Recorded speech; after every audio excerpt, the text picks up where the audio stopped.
We're going to chapter 17 in economics, the determination of wage rates and in competitive and non-competitive markets. So wage rate determination. So when we talk about wage rate, we're simply talking about the price of labor. But before we go deep into that, let's look at what a labor market equilibrium is. Because we can't talk about wage rate determination without having both demand for and supply of labor intersecting. Because that is what a labor market is. A labor market is where we have the demand for and supply of labor coming together. So if we're going to determine about wage in a particular industry or occupation, it has to be both the intersection or agreement between demand for and supply of labor. So that takes us to labor market equilibrium. For labor market equilibrium, I wrote, labor market equilibrium is the point where the quantity of labor demanded by firms equal to the quantity of labor supplied by workers at a specific wage rate. So there's labor market equilibrium. There's equilibrium in the labor market where the demand for and the supply of labor intersect. So firms are willing to pay a certain amount of money for workers, and workers have accepted to get that amount of money for work. Do you understand? Yes. So that's the intersection here. Clear? So what are the key components of labor market equilibrium? The first one is the labor demand. And when we talk about labor demand, we're talking about the quantity of workers that firms are willing to employ at a given wage rate.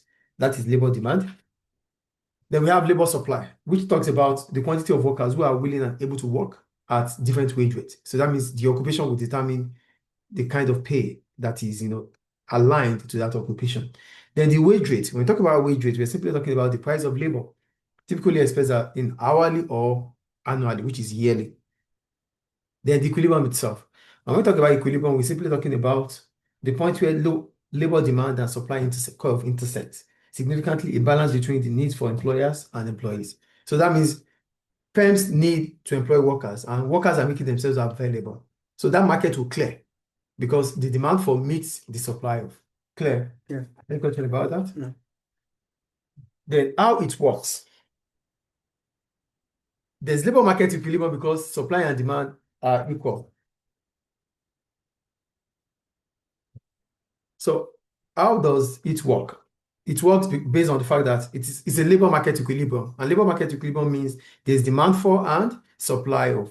So supply and demand. The labor market operates like any other market with supply and demand determining the price and quantity. So the supply of labor and the demand for labor will decide the quantity of labor available and the wage rate. I think it's clear. The demand curve. The demand curve for labor is always what? It's typically downward slope. Firms will be willing to employ more workers if the wage rate is less. Do you get that? Yeah. So if wage rate increases, firms will be employing fewer workers.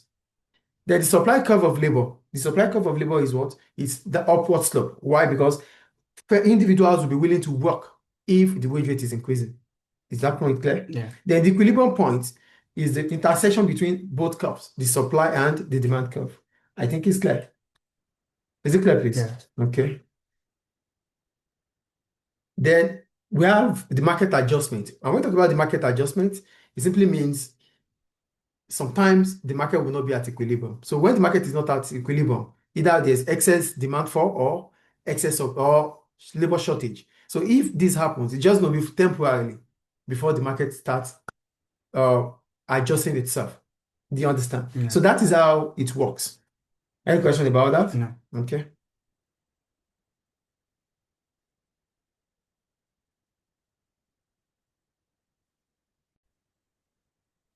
So go to changes in the equilibrium wage and quantity of labor. The demand and supply curve of labor can shift for a variety of reasons, given the equilibrium wage rate and level of employment in the industry or occupation. So there are changes within the equilibrium wage rate. So the demand for or the supply of labor can shift to either to the right or to the left. So the demand curve is going to start with the demand curve.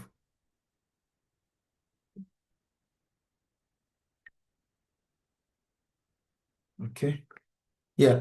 The demand curve for labor will move to the right, showing an increase in the demand for labor if the marginal revenue product of labor increases. So this implies to what? This implies that firms will be willing to employ additional workers. So if the MRP of labor increases, it simply means there's an incentive for firms or employers to employ more workers. So what are the reasons that might bring about an increase or a rightward shift in the demand curve for labor? The first one is productivity. So improvement in productivity is what? Output divided by numbers of workers, right? That's labor productivity. So if there's an improvement in labor productivity, This might be an incentive for firms to employ more workers. So here I wrote productivity improvements. This might be as a result of technology or more flexible or work practice, which leads to increase in output per worker. So firms, the demand for labor might increase, shifting to the right, based on the fact that there's improvement in productivity, either through technology or improvement in work practices, which improve or which increases the output per worker. So if workers' output are increasing, it becomes an incentive for firms to employ more workers. Yes or no? Yes. So that's the first reason why we could have a rightward shift in the demand curve. The second one is there's a rise in the selling price of the product. What will bring about a rise in the selling price? That means the demand for a product is increasing. And remember that the demand for labor is what? A derived demand. So if demand for a product is increasing, it means the workers that are that means the output for each worker has increased in value. Do you understand? So this is an incentive for firms to demand for more labor. So there's a rise in the selling price of the product, increasing the value of output of each worker. So based on the fact that demand for a product is increasing, so whoever produced that product, that means the value of what he or she produces has increased. So that becomes an incentive for firms to want more workers, and that increases the demand for labor, shifting it to the right. Do you get that? Yeah. The third reason why we could have a rightward shift in the demand curve for labor is that the price of capital increases in relative to labor. So labor becomes cheaper compared to capital. So firms do not have any other option than to employ more workers. So the demand for labor would increase if the substitute, which is capital, has increased in price in terms of price. So the price of capital increases, leading to a substitution of labor for capital. So firms will in the long run mostly. So firms will be able to substitute capital for labor if the cost of capital increases in relative to labor. So firms will now, they will come back to using labor-intensive method of production. Do you get it? Yeah. So the graphical representation of a rightward shift in the demand curve for labor is this. So we have the demand curve. As soon as there's an increase in demand for labor, the demand curve will shift rightward from D to D1, bringing about a rise in the wage rate from OW to OW1. And that means what? The supply of labor would have contracted. Then the quantity of labor needed will increase from OQ to OQ1. I think it's clear. Yeah. Then we go to the supply curve. Are you there? Yes. The supply